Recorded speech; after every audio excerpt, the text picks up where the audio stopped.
தேவனுடைய தரிசனத்திற்கு ஒரு விலக்கிரயம் உண்டு. அந்த தரிசனம் எவ்வளவுக்கு எவ்வளவு பெரிதா இருக்கின்றதோ அவ்வளோக்கு அவ்வளவு பெரிய ஒரு விலக்கிரயம் செலுத்த வேண்டியது அவசியமா இருக்கின்றது.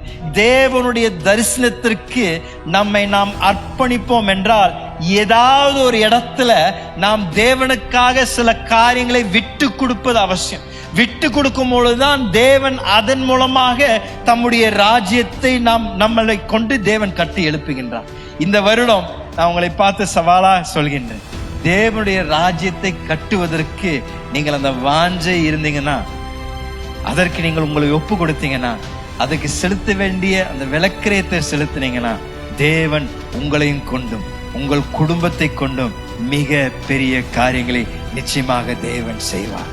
ஆபிரகாம் தேவன் கொடுத்த அந்த வாக்கு தத்தத்தின் சுதந்திரத்தையே தேவன் மீண்டும் கேட்கும் பொழுது, மீண்டும் கொண்டு போய் அந்த பலிபீடத்தில் வைக்கும் பொழுது ஆண்டவர் அதை பார்த்து ஆபிரகாமை பாராட்டுகின்றார். தேவனுடைய ஊழியத்தில் அப்படிதான். பல நேரத்துல பலர் ஊழியத்தை செய்ய விரும்பப்படும் பொழுது தவறான காரணங்களுக்காக செய்ய விரும்புறாங்க. அவங்களுடைய சொந்த ஆதாயத்திற்காக அல்ல, அவங்களுடைய சொந்த புகழுக்காக அல்ல, அவங்களுடைய சொந்த பெயருக்காக.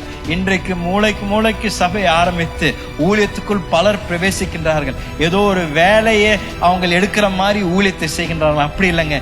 தேவ ஊழியத்திற்கு ஒரு அர்ப்பணிப்பு தேவை. தேவ ஊழியத்திற்கு ஒரு விலக்கிரய செலுத்தணும்.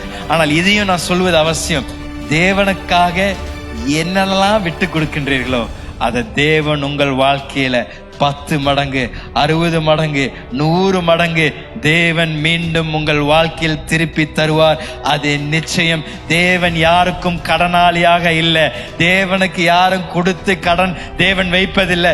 தேவனுக்காக எண்ணத்தை கொடுத்தாலும், நேரத்தை கொடுத்தாலும், தாளந்தை கொடுத்தாலும், பணத்தை கொடுத்தாலும் பல மடங்கு தேவன் மீண்டும் நம்முடைய வாழ்க்கையில அதை திருப்பி தருகின்ற தேவனாயிருக்கின்றார்.